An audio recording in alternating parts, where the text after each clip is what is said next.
Bernanos a une phrase que j'aime beaucoup. Il dit « Mon démon à moi s'appelle à quoi bon ?»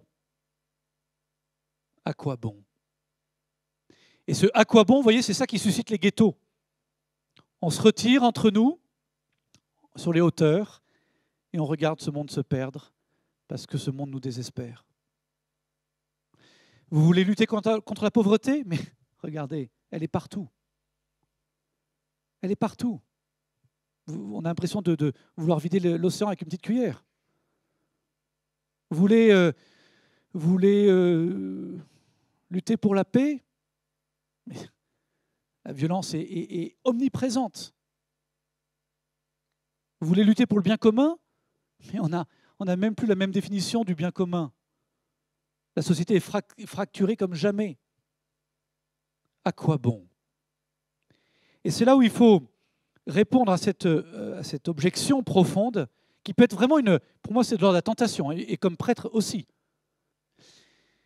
Et c'est là où il faut maintenir cet acte de foi, de croire qu'une vie porte du fruit dès lors qu'elle est donnée. Au-delà de ce que vous en verrez. Au-delà de ce que vous en verrez. Dès lors que vous donnez votre vie et que vous la donnez à la suite du Christ, que vous remettez ça dans les mains du Christ, alors toute vie portera du fruit, même la vie la plus cachée, même la vie la plus diminuée. Dès lors qu'on essaie d'aimer, de se donner, de servir, alors la fécondité ne vous appartient pas, elle appartient à Dieu. Mais Dieu peut tirer du fruit de tout, de votre vie telle qu'elle est, même si même si on a une vie qui n'est pas parfaite. C'est l'exemple que je donne du pasteur Dietrich Bonhoeffer. Je ne sais pas si vous avez entendu parler de ce gars-là. C'est une des grandes figures de la résistance spirituelle au nazisme. Dietrich Bonhoeffer, il est arrêté, son réseau d'intellectuels, d'hommes de foi est dénoncé. Donc il va être arrêté par la Gestapo.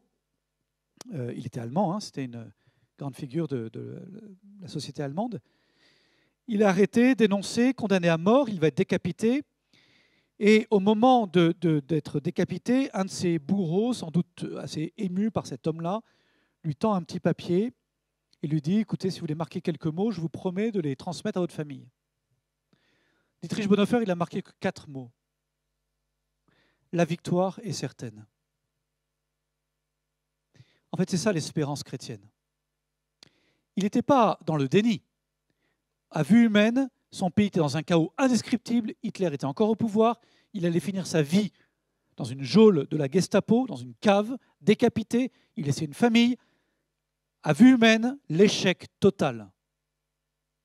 Mais parce qu'il donnait sa vie, en suivant sa conscience et à la suite du Christ, il était certain que ça participait à une victoire qui allait venir. Cette victoire du bien sur le mal, de la vérité sur le mensonge, de la vie sur la mort. Et ça, c'est vraiment essentiel de l'enraciner en nous. Voyez ? Vos engagements, votre vie, votre métier passera par des échecs et des réussites. Ce qui vous maintiendra debout à travers ça, aussi bien à travers les échecs que les réussites, à travers ce qui restera caché et ce qui brillera peut-être.